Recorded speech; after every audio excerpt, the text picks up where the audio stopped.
আজকের ব্লগটা অনেকটা রান্নাবান্নাময়, সেই সাথে আমি আমার মর্নিং রুটিনে কোন ড্রিঙ্কসটা অ্যাড করলাম আর শাইজানের জন্য আমি কি অর্ডার করলাম সেটাই থাকছে আজকের ব্লগে। চলুন আজকের ব্লগটা শুরু করি। ইউকের যে বেবি চিকেন পাওয়া যায় সেটা আমার খুব একটা ভালো লাগে না, কারণ আমি আমার দেশের পাকিস্তানি যে সোনালী মুরগি সেটা খুবই মিস করি, আমি সেটা খুবই পছন্দ করতাম। এখানে তো সেটা সম্ভব না।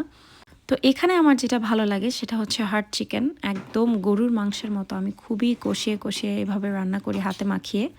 আমার কাছে এটা প্রসেসটা ইজি মনে হয় আর খেতেও মজা লাগে। সেম প্রসেসে আমি গরুর মাংসটাও করি। তো এখানে আমি হলুদ, জিরা, ধনিয়া, গরম মশলা, পাপরিকা, আমি মরিচ গুঁড়ার পরিবর্তে হচ্ছে পাপরিকাটা ইউজ করি, কারণ শাইজানকেও খাওয়াই সেজন্য। আর এখানে পেঁয়াজ, আদা, রসুন, সেই সাথে লবণ, তেজপাতা, এলাচ, দারচিনি আর লবঙ্গ সব কিছু দিয়ে ভালো মতো মেখে বসিয়ে দিলাম। এরপর শুধু একটু পরপর নাড়াচাড়া করতে হবে, এই হচ্ছে কাজ, যাতে লেগে না যায়। এটা ভালো মতো কষানোর পর আমি এর মধ্যে একবার একটু পানি দিয়ে ভালো মতো সেদ্ধ করে নিয়েছি, কারণ যেহেতু এটা হার্ড চিকেন, এটা হতে প্রচুর সময় লাগে। তো এরপর এই হচ্ছে এটা লুক। এর মধ্যে আমি এখন দিয়ে দিব আলু। এটা আমি মাঝে মাঝে অ্যাড করি, মাঝে মাঝে করি না, ডিপেন্ড করে কখন খেতে ইচ্ছে করছে কি করছে না। তো এরপর আমি অ্যাড করে দিলাম ঝোলের পানি।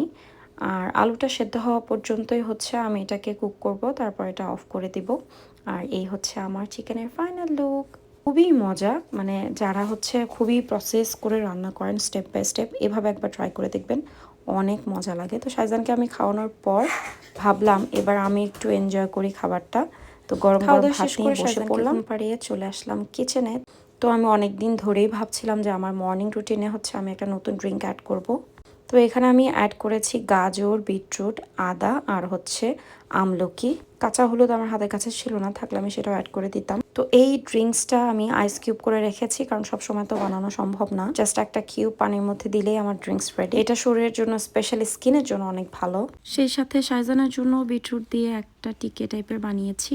আর এর মধ্যে আমার একটা পার্সেল চলে এসেছিল, এটা ছিল শাইজানের জন্য একটা ফ্ল্যাশ কার্ড। আমি ইমিডিয়েট অর্ডার দিয়েছিলাম অ্যামাজনে। আমি ট্রাই করি শাইজানকে লার্নিংসে হেল্প করবে এমন টাইপের জিনিস ওকে দেওয়ার জন্য। তো এখানে আমি হচ্ছে ফ্ল্যাশ কার্ড নিয়েছি, যেখানে colours, animals, body parts, fruits এগুলো সব দেয়া আছে। তো আমি যাতে ওর সাথে ইনভলভ হতে পারি সেজন্য এটা নেয়া।